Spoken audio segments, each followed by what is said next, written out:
Hello, all. Sorry I've been absent for a couple of weeks. I've had a rather bad cold, as you can probably tell from my voice and my sniffling and possibly the occasional cough while I make this video, but I'm almost over it. Anyway, I wanted to give my brief review of the three 60th anniversary Doctor Who specials.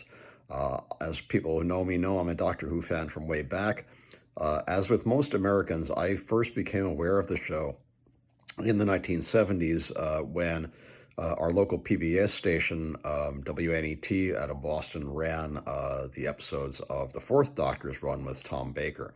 What made me aware of it was my mother had knit me a very long, multicolored scarf. And my friend John Law, who was British, said, "Oh, you've got a Doctor Who scarf." And I said, "What?"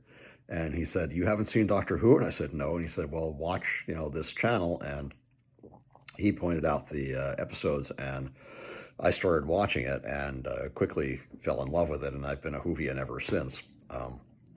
And I particularly liked the Fifth Doctor, played by Theodore Davison, who's the only one who I ever met. Lovely man, great singing voice, by the way, and I've been a fan ever since.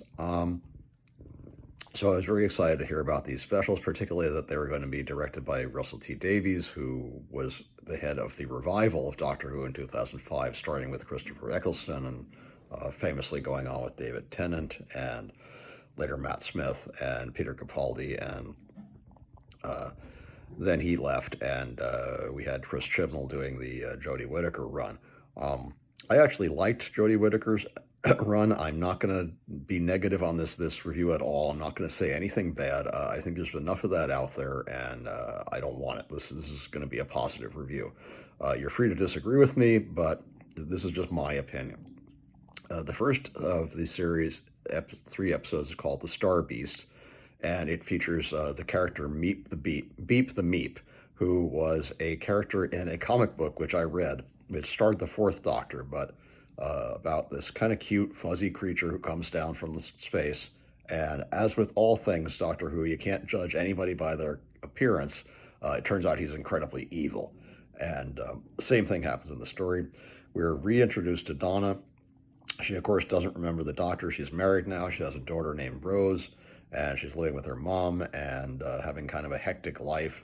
And even though, strange things are happening around her, a spaceship crashes and crash lands in London, and she's not paying any attention because she's busy trying to figure out her Christmas presents, and eventually the Meep ends up in her house, and her daughter Rose starts talking with Rose, and it's looking at these little toys that she's made and said, "Why don't you talk to me?" She says, "You don't understand, those are just toys." Well, the toys are all, as we realize later, reflections of Donna's adventure. One of them looks kind of like a Dalek. One of them looks like Satan from the Satan pit. One of them looks like a Cyberman. One of them looks like a Jadoon, and Rose has been making these toys, apparently unconsciously absorbing some of Donna's old memories.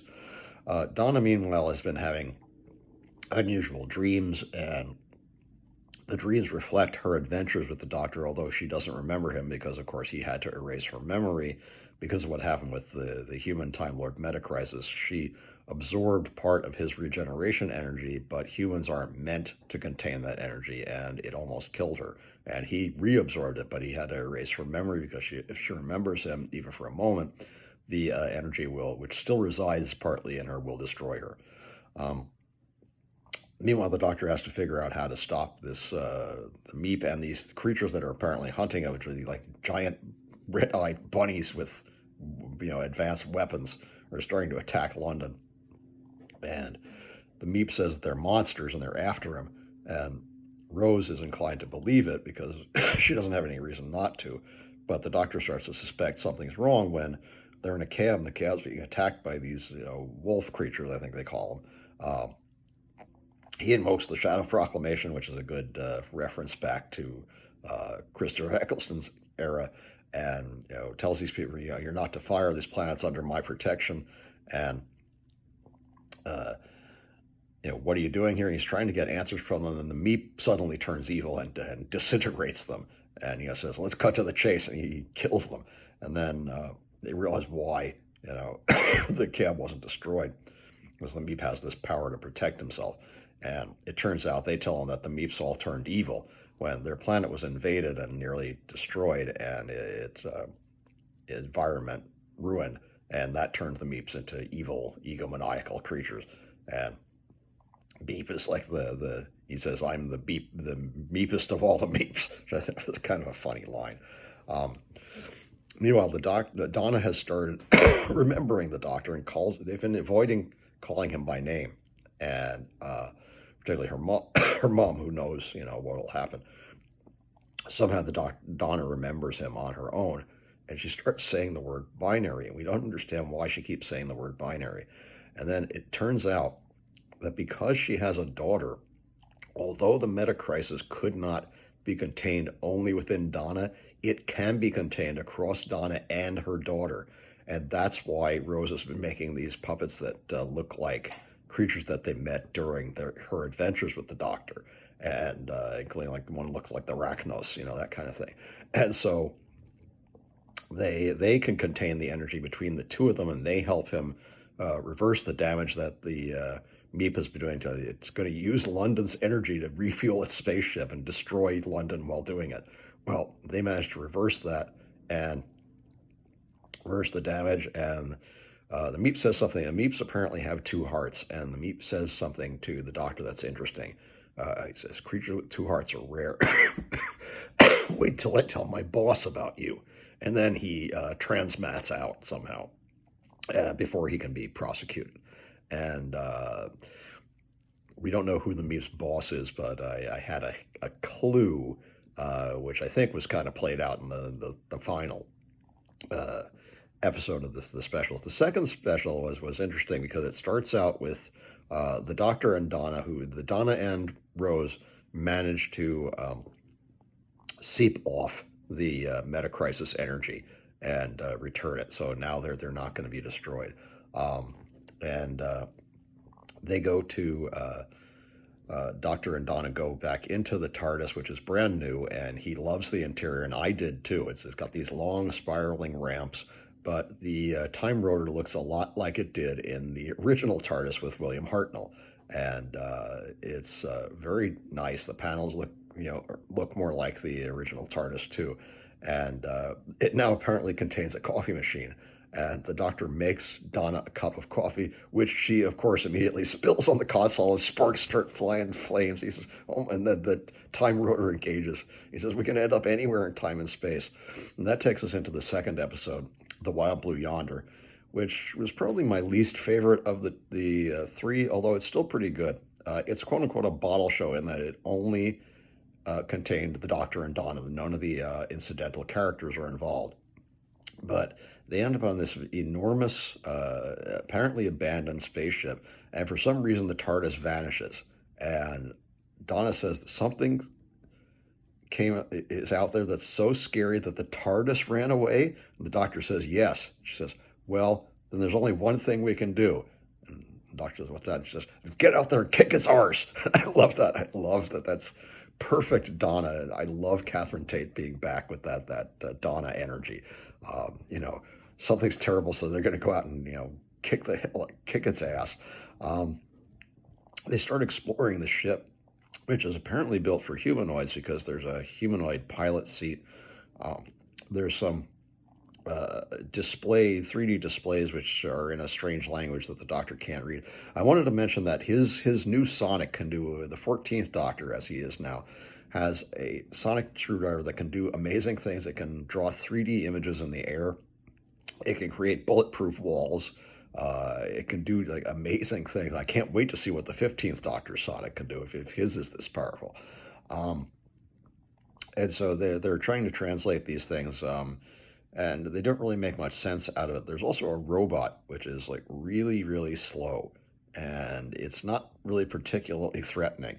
But they then meet these two sort of mimetic life forms which take on their own forms, and now the Doctor can't tell which is the real Donna, which is the fake Donna. One of them looks like him, one of them looks like her, and the only thing is that they can't quite get the humanoid forms right, and Donna's arms start getting really long, the Doctor's face starts melting, and That way they know, which is which. Um, they go through this chase and they realize that the only way to escape these things is to run really, really slow. So they start doing that, which is kind of funny. It's basically like a comedy episode in some ways. And the TARDIS, of course, appears at the very moment that it's most needed, and the Doctor grabs Donna and pulls her aboard, and then realizes he got the wrong one because her arm is quote unquote something like 1.4.5.68 millimeters too long. And he shoves her off and pulls the right Donna back on, and they end up back on Earth. When they materialize, there's a wonderful surprise in that we meet Wilfred Mott, played by the late Bernard Cribbins, in unfortunately the only scene he was able to complete before he passed away. They have a great scene. He hugs the Doctor and he says, "The old soldier, now everything's great. Now nothing bad can happen." He said, "I knew you were going to come back. I knew you were going to save us." And the Doctor says, "Save us from what?" He looks up in the sky and airplanes are crashing and buildings are exploding. The whole world's going to hell. And that leads us into the third episode, which is the best of them. They're called The Giggle, which features Neil Patrick Harris as our old arch enemy, the Celestial Toymaker. And he's very menacing and evil and creepy. It starts with a really creepy scene about a man who the Toymaker has apparently lost one of the Toymaker's games. And as a result, he is being literally turned into a puppet. He says, "Is this real hair?" He says, "Oh, yes, it was from a very beautiful woman. She won't be needing it again. She won't be needing it for anything again." So obviously he took it from someone he killed. And then the puppet starts to burn, and that's even more frightening. It switches to a scene that says 1925. The Doctor is apparently in Paris, and a rather dapper-looking Neil Patrick Harris, dressed in a tuxedo and tails and a top hat and a cane, comes up and asks him to dance. And he does, and he gives him a strange look like, "I know you from somewhere." And then it goes to modern day. And he's back to the London where things are starting to fall apart.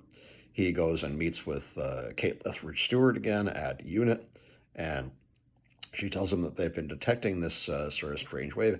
As a extra surprise, he meets someone else who's working for UNIT, and it's Mel, still played by the very beautiful Bonnie Langford, who doesn't look like she's aged a day, still looks drop-dead gorgeous. And she tells him, she's been around the world, around the whole universe with Satellon Glitz, so nothing's really surprising to her anymore. And they pick up like I said, this wave, and Donna says there are 7 distinct peaks, and it's musical. It's a song, and she sings it, and everybody starts to giggle. And whenever anybody hears this song, they start giggling. And there's also an image that appears on their monitors and on every TV set, every smartphone, every screen, basically on Earth. And it's that creepy puppet that we saw in the first opening. Now the Doctor begins to suspect that the Toymaker is behind this. He and Donna go to investigate. They take the TARDIS, and they end up in the Toymaker's realm. And unfortunately, they get separated, which we knew was going to happen. And they can't find their way back. There's this kind of really creepy dance with these puppets that the Toymaker has created, and that's really disturbing. And they end up back, and he chases them. They end up chasing him back to UNIT headquarters, where he's dancing around in this kind of clown suit and having a fun time, and turning UNIT soldiers into balloons. And they shoot at him, and the only thing that comes out of their guns is confetti. And he's doing this, big song and dance routine. He dances with Kate Lethbridge Stewart and then slams her into a wall. He dances with Mel and knocks her out. And they end up out on this platform where there's this enormous laser, and he's playing a game with the Doctor, and he fires the laser at him, hoping to force him to regenerate. And he starts to, and he says something's different this time. And Donna and Mel have recovered, and he asks them, they join him, and he asks them, "Will each of you pull me?" And they say, "What?" He says, "Just pull on my arm." And Mel pulls on his right arm, and Donna pulls on his left arm, and he separates into himself and Ncuti Gatwa as the 15th Doctor. It's a bi-generation, which is apparently something very rare, but does occasionally happen. I love Donna says, "You come in a variety of colors," and he just says, "Yes," which I thought was very funny. Now you think for a moment that he's still the Toymaker is still playing a game with him. He's playing a game of catch, and he says whoever drops the ball loses. And he's throwing the ball, but he's confused too by the bi-generation. He thought he had the doctor where he wanted him, and because he's confused, he drops the ball, and now he's lost the game. He disappeared. He's vanished. He's lost his own game. He also says before he disappears, and this is interesting, that he had played a game with the Master, and the Master lost, so he turned him into a gold tooth, or imprisoned him in a gold tooth. And as he disappears, the gold tooth drops to the platform, and somebody off scene, and we don't see who, I believe it's female, somebody picks up the tooth. So there's a little clue that maybe the Master's not quite gone. As we know from previous Doctor Who incarnations, the Master is very, very hard to kill. So maybe you're going to see Sacha Dhawan return, and I think RTD has mentioned that he might. Anyway, now they've won the game, and somehow there are two Doctors who can coexist without there being a problem. We think for a moment that the 14th Doctor is going to fade into the 15th Doctor as he seems to collapse, and Ncuti Gatwa says, I got you, and he's hugging him. Then we see a very touching scene back on the TARDIS with the Doctor and Donna, and the Doctor's saying, I feel a little bit worn out, and Donna says, and she mentions things that she didn't actually experience as Donna, but of course she has his memories since she had become the Dr. Donna, and knows what happened. She mentions, well, you've been through a lot, the key to time, and the trial, and the destruction of Logopolis, and Adric, and even Sarah Jane is gone. And he says, I know, I loved her. I thought that was great, paying tribute to Elizabeth Sladen, who, of course, passed away shortly after she'd finished the Sarah Jane adventures. That's nice fan service. I liked that.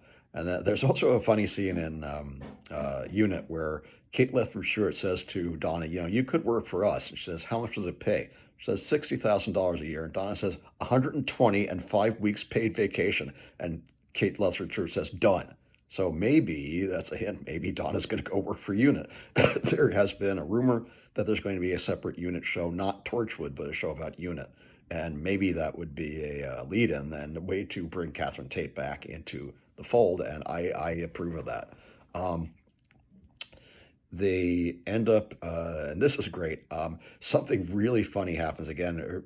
In Ncuti Gatwa still has one of the Celestial Toymaker's toys, which is this giant sort of comedy mallet. And he says, well, maybe there's still a little magic left in this. Let's, even though the Toymaker's gone, let's see. And he takes it and he hits the TARDIS really hard with it, and the TARDIS bi-generates. Now there are two TARDISes, and the interior of the 14th Doctor's TARDIS is silver, and the interior of the 15th Doctor's is gold. And it has a jukebox which starts playing Ncuti Gatwa's theme, which I really enjoyed. And, he's dancing around in there. I think, he's going to be a great Doctor. I like him already.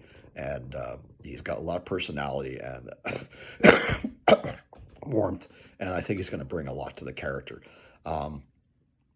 Last scene that we see is that they're the 14th Doctor and Donna and her daughter Rose and her mom and Mel are all seated around a table, and they're having breakfast in kind of an English garden and talking about things and what's going to happen.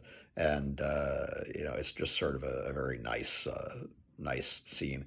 And then of course we see the 15th Doctor at the console of his TARDIS, and he hits he engages the time rotor, and it says Destination Christmas, and that's all we get. I think they were very good. I really enjoyed the way they were made. I enjoyed a lot of the fan service moments. I'm sure there's like tons of Easter eggs that even I missed. I'm going to go back and when I can see them. I should mention that I do not get the BBC or Disney Plus, so I had to watch these on fan reaction videos on YouTube that had little inserts that allowed you to watch the episodes, and that way I got to see all of them. Albeit I had to put up with a lot of rather jejune comments. Stopping the video to curse is not really a positive review, guys. You need to think a bit more. But that said, it was still a fairly decent experience, and I really enjoyed them. I have seen the trailer for the Christmas special. It looks good. There are goblins and airships, and there's a very steampunk feel to it, and I like that. And I'm looking forward very much to the new season with Ncuti Gatwa as the 15th Doctor. I hope you enjoyed this and have great adventures in time and space.